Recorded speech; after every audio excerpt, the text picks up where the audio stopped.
Pas 20. Oke, halo selamat malam. Malam, Pak. Malam, Pak. Selamat malam. Malam, Pak. Teman-teman yang bakal nyusul juga nanti. Pertama saya buka dengan permohonan maaf karena ini jawabannya salah di tadi kuis. Untuk ditemukan. Ternyata saya ngantuk pas bikin. Karena satu materi sama WP kan. Kita soalnya SAW itu benar-benar erat katanya dengan WP gitu. Erat katanya karena metode sangat mirip sekali. Oke. Sekarang kita akan ngomongin tentang mari kita share screen. Kelihatan nggak? Udah kelihatan belum? Sudah kelihatan, Pak. Udah kelihatan. Oke, kita mulai dengan pertemuan kelima tentang decision support system dengan metode SOW. Oke, kemudian SOW, simple relative weighting, atau juga dikenal dengan metode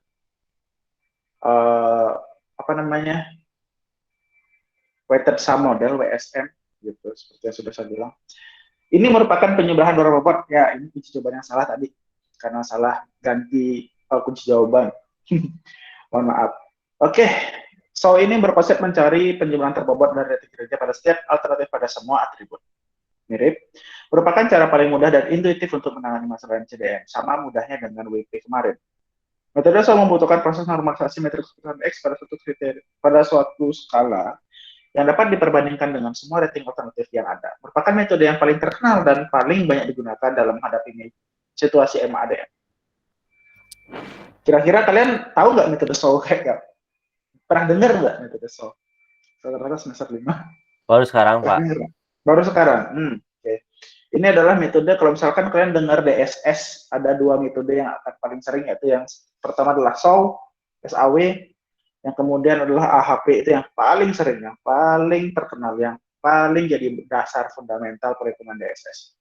Yang di Indonesia itu paling terkenal. Oke. Kelebihannya, memiliki kemampuan untuk melakukan penilaian secara lebih tepat karena dasar penilaian itu terjadi beberapa yang sudah ditemukan. Dapat menyeleksi alternatif terbaik dari sejumlah alternatif yang ada karena proses pemeriksaan setelah menentukan bobot untuk setiap atribut.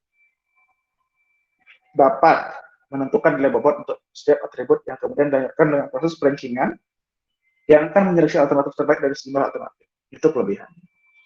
Kekurangannya, untuk menggunakan bilangan Kripps atau Fuzzy itu belum bisa. Kemudian adanya perbedaan perhitungan karena normalisasi metrik sesuai dengan atribut kriteria. Itu ada perhitungan cost sama benefitnya beda. Itu ada kekurangan dikit, tapi tidak signifikan. Langkah-langkahnya sama, identifikasi masalah. Yang kedua sama juga menormalisasi setiap alternatif pada setiap atribut. Gitu. Jadi ada perhitungan cost sama benefitnya sama kemarin. Kalau dia benefit atau keuntungan, XIJ dibagi dengan max dari kolomnya. Kalau kerugian, RIJ min dari kolomnya dibagi dengan XIJ. Atau nilai dari yang ingin dinormalisasi. Kemudian menghitung nilai bobot preferensi dengan formula seperti ini. Jumlah dari bobot. Jumlah ini adalah jumlah. Kemudian dari setiap bobot WIJ dikali dengan nilai normalisasi.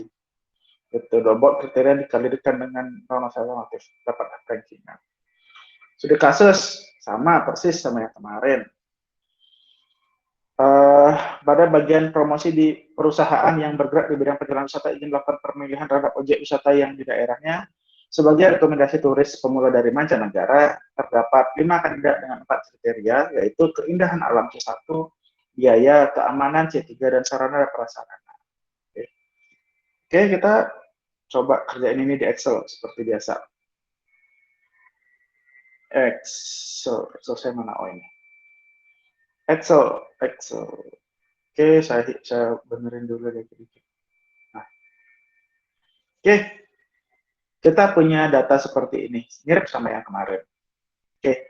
Ini beda ya, dikit ya, gitu. Ini beda dikit. Yang pertama adalah ini. Identifikasi masalah. Beres ya. Melakukan normalisasi. Oke. normalisasi itu caranya adalah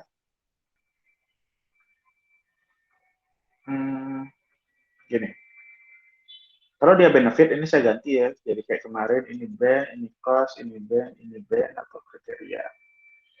Kalau dia, oh sebentar. Sekarang kita akan mencari nilai min dan max. Ada max, ada min. Kita cari max-nya.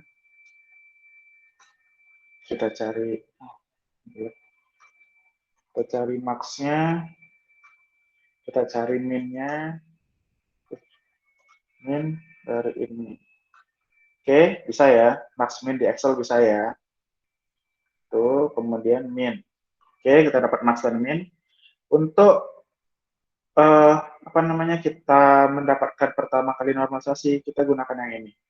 RIJ yang baru adalah XIJ dibagi dengan max. Jadi untuk mendapatkan di sini, karena dia benefit, kita ada bagi ini dengan ini.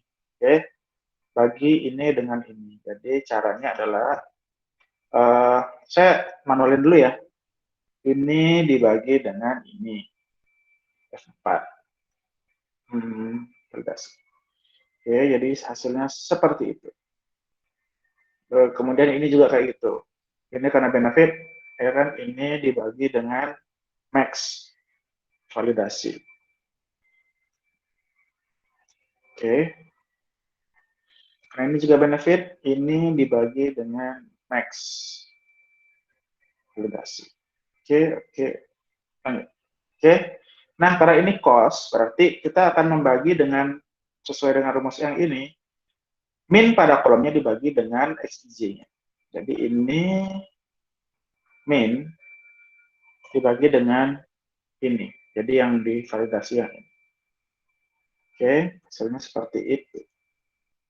Benarkah seperti itu? Ya. Kita lihat, cek di angka satunya. Benarkah ini yang terbesar? Benar. Kemudian ini 150 yang terkecil ya, karena dia cost. Dan ini ada 3 yang bernilai maksimal. Dan ini 1 adalah 0,8 bernilai maksimal. Sorry. Kita dapat menormalisasikan. Mirip banget kan sama kemarin, hampir sama persis, bukan mirip banget, sama persis. Lanjut, kita akan menghitung nilai bobot preferensi. Nah, kebetulan kita memiliki nilai seperti ini. Untuk menghitungnya nanti kita langsung aja gunakan sincap. Oke. Untuk menghitung nilai preferensi, kita akan mengalihkan dulu bobot kriterianya nih dengan ini. Seperti yang kemarin. Tapi kalau yang kemarin WP adalah kondisinya seperti ini, pemangkatan. Kalau kita sekarang mengalihkan. Oke, jadi ya, sekarang saya akan validasi ke samping. Jadi kalau misalkan saya geser, itu terkunci untuk kolom tapi bebas untuk baris. Segini dulu. 1 dikali 10%. 0,1 ya. Oke. 0,6 kali 10%. Oke. Saya bawa sini. 0,5 kali 15%. 1 kali 30%. Oke. Gitu. Jadi saya akan hitung semuanya. Dapat angka seperti ini. Kemudian saya jumlahkan. Berarti di sini saya buatkan baru deh. Di sini. VI. Itu gede kan? 2 nih. Udah apa-apa. Jadi saya akan buat ini menjadi jumlah dari samping-samping. Atau enggak, kalau susah, sum ini aja, auto sum, beres. Oke, hasilnya seperti itu. Tuh kan, selesai. Sekarang melakukan perankingan.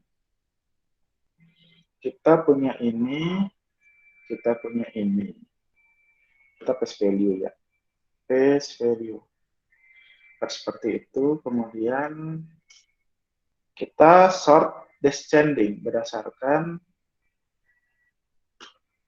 yang nilai di kolom yang ketiga J gitu, yang terbesar dari kecil. Jadi kita akan urutkan ini dari yang terbesar terkecil seperti kemarin 1, 2, 3, 4, 5. Oke, jadi peserta 5 yang juara. Oke, kita coba bikinin chart ya. Kita bikin insert recommended chartnya. Oh ini deh, grafik batang 3D. Saya paling suka sama grafik batang 3D. Yang ini deh. Oke. Baru ini. gampang kelihatan angkanya. Ini adalah apa namanya, nilai preferensi sawit. Yang tertinggi 5 ya, gitu. Wisata 5 tertinggi, kemudian wisata 4, kemudian wisata 2, wisata 1, wisata 3. Oke, apa bedanya sama yang WP kemarin? Cuma di sini, terutama di sini. Yang pertama adalah dia dikalikan dengan bobot. Yang kedua adalah dia dijumlahkan nilai hasil normalisasi terbobot. Selesai. Gitu doang. Yeay. Beres kan? DSS. Bisa udah kalian TA tuh. Gitu loh. Oke, bagi yang baru join, mohon maaf. Nanti saya akan post juga videonya. Oke. Bukannya gimana? Gampang kan sarjana? Berapa menit ya tadi? 19. Sekarang udah menit ke 22 gitu. Tadi saya mulai di 10 menit beres. Enggak. Pasti akan lebih berbobot lagi lah seharusnya TA kalian. Enggak begini doang. Ini contoh soalnya. Jadi sangat mirip sekali antara WP dengan SOL, antara apa namanya, karena emang satu rumpun metode dia itu sangat mirip sekali, sehingga kemarin kalau di WP itu dia setelah normalisasi dia dipangkatkan, hasil pangkatnya dikali-kalikan. Kalau ini enggak, kalau ini setelah normalisasi dia dikalikan dulu dengan bobotnya, tapi kemudian ditambah. Oke. Kalau WP itu ada dua proses, dipangkat dan dikali. Kalau nanti di SOL itu ada dikali dan ditambah. Matematikanya gampang mas. Oke, kayak gitu doang.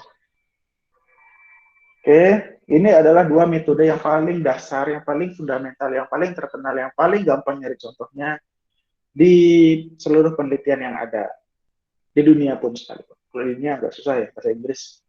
Kalau bisa bahasa Inggris, bahasa Indonesia masih banyak, Saya juga dulu sebenarnya S2 itu lulusnya dengan Decision Support System juga, dengan SPK juga. Itu saya pakai metode SAW sama AHP. Gitu. Bisa S2 ya, pakai AHP sama SAW doang ya. Tunggu dulu. Itu sulit. Kalau kita sulit-sulitin. Bisa gampang, kalau gampang-gampang. Jadi ada apa ya? DSS itu misterinya luas gitu. Kalau saya ingetin lagi yang pertama kan saya bilang DSS adalah gabungan antara manajerial, jadi di decision making, dengan sistemnya. Jadi saya cukup banyak bahas di manajerialnya. Dampaknya bagi perusahaan menggunakan DSS kayak gimana, jadi luas, cukup luas. Kalau hitung-hitungannya sih pendek ceritanya. Oke. SAW, WP, kalau misalkan kalian di ACC judul sama pembimbing 1, kalian sudah bisa TA, bisa lulus dapat Eskom dengan kondisi kayak tadi. Gitu doang. Ini coba saya share screen dulu lagi sekali. Oke, ini bisa kalian ganti benefitnya ke samping-samping, gitu. Samping saya kasih apa gitu. Bisa saya ganti, kasih kriterianya, saya tambahin ke bawah gitu sampai 500 gitu misalkan. Itu sudah jadi sesuatu modal juga buat kalian research nanti gitu. Oke. 4 dan 5 adalah sebuah metode yang paling dasar. Selamat datang di DSS. Perhitungannya kayak gitu doang. Really? Kok saya meragu? Tidak, ini ya cukup mudah, cukup biasa saja, cukup gampang diingatkan. Anggap aja kalian itu lagi sekolah, kemudian kalian pengen dapetin siapa juara ranking satunya, ya kayak gitu doang. Disam.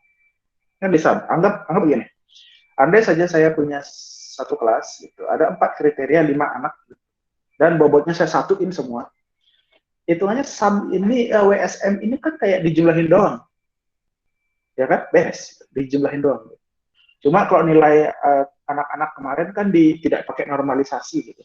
Jadi misalkan siswa A nilai matematika 80, nilai ini 70 itu nggak dinormalisasi sama dia. Oke. Jadi anggap kalian mau nyari juara kelas, itu nilainya tapi dinormalisasi itu satu kelas. Habis itu bobotnya cuma satu semua gitu. Nah, itu sudah solve. Dan kalian sudah lakukan itu seumur hidup kalian. Raport kalian adalah metode SAW yang tidak dinormalisasi dan tidak pakai bobot. Udah gampang. Oh, ternyata saya sudah bisa melakukan SAW. Ya, jadi gampangnya sekarang ditambahin dengan bobot dan ditambahin dengan normalisasi. Gitu doang. Saya masih sok-sok gampang ya, karena emang gampang kok. Sok-sok gampang dulu. Jadi ini bisa kalian terapkan, mudah-mudahan tidak ada masalah. Bingung nggak sih? Gampang kan? Gampang kan? Ya kan? Gampang dong, ya kan? Gampang. Yang sulit belum muncul. Nanti yang sulit itu di pertemuan setelah UTS. Pertemuan 7 saya juga bingung. Itu saya ada metode ANP, nanti itu juga jujur saya belum bisa. Itu susah. Serius, itu susah. Saya nggak ngerti. HP bisa dong. HP bisa dong. Topsis bisa dong, gitu kan. Itu pertemuan berapa ya? Lupa saya pada Topsis. Itu pertemuan 9. Promite, aduh, mulai berbahaya, gitu kan. Bisa ada Promite juga. Mulai, gitu kan. Karena boleh preferensi saya kurang suka. Tegas banget ya. Gak boleh ya, metode itu suka gak suka ya. Tapi emang itu agak sulit dihitung. Saya sukanya yang simple. Bisa di Excel, simple, bisa saya generate, gampang, udah saya suka. Gitu. AHP Sol lagi deh. WP dan SAW seperti itu saja. Saya kasih saja karena ini yang kita pakainya yang gampang ya, yang gampang karena cuma 5 alternatif dan 4 kriteria. Gitu. Kenapa cuma? Ya nanti kan bisa dikembangkan lagi. Kok mau sulit, mau ditingkatkan, tingkat kerumitannya bisa jadi 7 kriteria, 9 kriteria, 100 alternatif, itu mulai pusing di situ kayak gitu kan. Biasanya siswa nggak ada mungkin 5 orang gitu misalkan. Misalkan kalau kalian nanti di VTA, sistem pemilihan penerima beasiswa di STIKI gitu kan. Masa yang lamar beasiswa di STIKI cuma 5 orang? Masa kriteria cuma IP doang kan nggak ada. Gitu. Jadi dengan studi kasus, dengan identifikasi masalah itu akan meningkatkan apa nih ketika kalian meningkatkan grade, ketika meningkatkan kerumitan di situ kemungkinan ada studi kasus yang dibahas lebih dalam kayak gitu sih. Oke. Fundamentalnya perhitungan SAW sama WP seperti itu. Jadi saya review lagi. Apa yang kalian lakukan? Coba saya share screen lagi. Share screen lagi sekali. Salah kok CC sih. CC itu apa ya? Subtitle. Oke. Nah, coba saya undo. Oke. Ini SAW ya. Ini SAW ya. Pak, jadiin WP dong. Gampang. Ini tinggal saya jadiin pangkat. No. Saya tarik ke samping. Saya tarik ke bawah. Ini saya jadiin kali ini. Beres. Tada. Beres, bro. SAW, WP, bro. Ya kan? Coba dilihat di nilai preferensinya. Ini jadi WP kan ya. Ini mirip banget kan? Jadi kalau masih 5, 4, 1, 2, 1, 3 gitu. Mirip sama yang kemarin masih. Oke. Pak, jadiin SAW lagi dong, Pak. Gampang. Ini jadiin kali. Sos. Jadi saya samping, bawah, kemudian saya sum, duplicate. Beres. Oke. Berapa detik? Gampang kan. Berubah dari SAW ke WP itu karena fundamentalnya sama, itu mirip sekali. Cuma metode perhitungannya yang sedikit apa sih bedanya antara tambah sama bagi, yang dia harusnya di WP dia pakai pangkat, di SAW pakai kali, di WP pakai kali, di SAW pakai tambah. That's done. Gampang kan DSS? Yeay, pertemuan kelima. Belum 15. Oke, semoga bisa diterima. Itu semoga gampang. Kembali lagi saya minta maaf, itu gangguan teknis otak saya sudah sinting. Jadi ada sedikit kesalahan di saya, nanti nilai kuisnya saya bonusin 20 poin di pertemuan kelima. Kompensasi. Oke, itu aja. Sama-sama. Saya yang salah. Ada pertanyaan terkait Sawi sama WP? Ada yang berminat jadi ini TA? Pak, saya mau tanya Pak. Ya, guys, gimana guys? Ini kan DSS itu ada hubungannya dengan business intelligence Pak. Bisnis intelijen. Ya. Bisnis Soalnya intelijen ngapain bro? soalnya kan teknik SAW ini KP-nya menjurus ke sini Pak. Oh gitu. Ya. Bisnis intelijen itu apa sih? Saya nggak tahu juga. Bisnis intelijen itu apa? Mata kuliah baru juga Pak. Bisnis, pasti. Intelligence adalah apa nih? So, intelligence adalah ada sistem teknologi yang digunakan. Bentar, kok nanggung. Aplikasi teknologi yang digunakan dalam mengumpulkan data dari sumber adalah tampilan data informasi desain sendiri mudah dibaca komprehensif internet. Instansi perusahaan. Nyerempet saya bilang nyerempet. Jadi kalau misalkan seberapa sih DSS ini digunakan dalam bisnis intelijen? Bisnis intelijen itu kan tujuannya untuk gimana caranya perusahaan membuat sesuatu yang bisa mereka dapat gitu, value-nya seperti apa di nanti untuk melakukan sesuatu pada perusahaan gitu. Decision making salah satunya di ujung. Misalkan, anggap saya punya perusahaan jasa pengiriman hamster, apa ya? Perusahaan apa yang bagus? Franchise nasi Jingo di setiap perempatan yang ada di Denpasar. Jangan-jangan beneran ya franchise ya? Bungkusannya sama bro, daunnya itu lekukannya sama. Nggak tahu. Jadi siapa tahu saya pemilik franchise nasi Jingo dan Cetochi, ya kan? Ada yang percaya nggak saya gitu? Ada yang mau beli nggak ya saya dagang nasi Jingo, buka MacBook gitu, buat kayaknya mahal gitu kan? Gitu. Jangan beli sini, bukan circle gue. Oh, jahat. Nggak.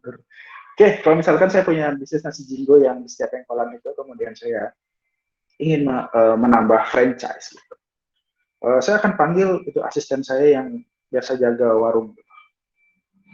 Namanya Kang, Bang, guys, bukan kalian bukan nasi Jingo. Bro, om, coba kasih saya data. Gimana kira-kira kita perlu kan harus gitu ya tangannya. Kita harus perlu ekspansi bisnis kita. Nasi Jingo kita harus go international. Coba dicari negara-negara mana yang tingkat konsumsi nasi Jingonya tinggi di dunia gitu. Siap bos ya kan cari. Bisnis intelijen kayak gitu. Kemudian dari sebuah data yang besar, serius. Dari sebuah data yang besar itu akan dicarikan sebuah tujuan untuk sebuah perusahaan misalkan.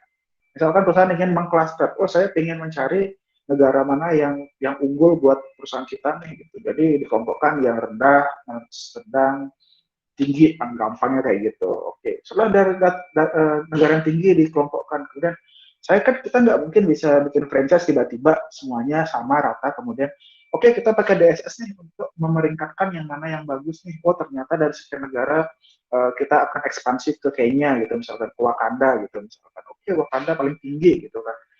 Kemudian di Wakanda itu kan nggak mungkin satu negara kita bikin segede perusahaannya Iron Man gitu kan, besar banget. Kita pilih satu desanya saja di mana atau di satu kecamatan saja yang mana yang paling kira-kira menjual, harga tanahnya rendah dan sebagainya. Nah, kayak gitu.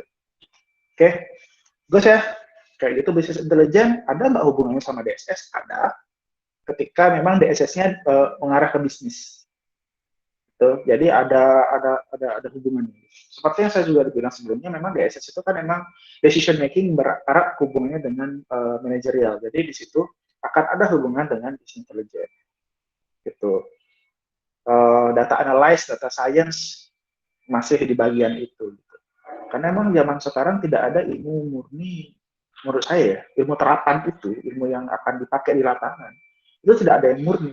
Misalkan decision support system ya pasti akan ada hubungan manajerial dengan hubungan teknologi dan sains dan matematika kayak gitu. Jadi akan ada aja hubungannya. Baik Pak, terima kasih Pak. Menjawab nggak gitu? Kira-kira. Saya ngaco juga, saya baru tahu juga. baru googling juga, oh business intelligence kayak Ya. gitu. Soalnya ada di Oke. kemarin ada materinya bisnis intelligence itu ada berhubungan dengan DSS soalnya Pak. Gitu. Ya. Jadi mungkin ada ya. Mudah-mudahan kayaknya sih emang ada sih karena emang DSS itu ke bisnis awalnya diciptakan karena bisnis, karena manajer ya. Gitu. Pasti ada. Gitu. Tapi bukan di bisnis intelijen bukan satu-satunya DSS yang akan menentukan perusahaan. Gitu. Kita di ujung sih DSS itu cukup di ujung gitu. Karena udah hasil lahir dari DSS sudah peringkat. Gitu. Peringkat ini selesai. Kayaknya menurut saya ya, DSS adalah sebuah finish, sebuah hasil di mana itu akan diimplementasikan berupa mungkin aturan, mungkin undang-undang, mungkin kayak gitu. Ya, kayak gitu sih. Oke, ada yang ingin tanyakan lagi? Sudah jam soalnya. Mudah-mudahan aman. Kalau ada permasalahan bisa lanjut lagi di grup.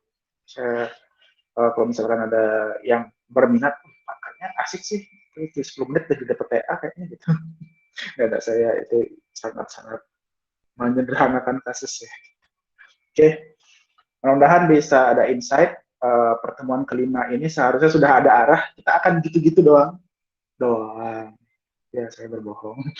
Kayaknya akan seperti itu pertemuan kita sampai pertemuan ke 12, 13, 12, 11 lah, 11. Kayak gini-gini aja. Kita akan mempelajari lebih dalam lagi mengenai metode-metode yang ada. Itu saja untuk malam ini. Terima kasih sudah join. Mohon maaf mengurangi kuota belajarnya. Terima kasih. Selamat malam. Saya izinkan lift. Selamat malam, Pak. Malam Bapak. Selamat malam. Terima kasih. Ya, selamat malam. Malam Pak, terima kasih. Ya. Pak, terima kasih. Terima kasih. Ya, saya izin lift juga ya. Terima kasih.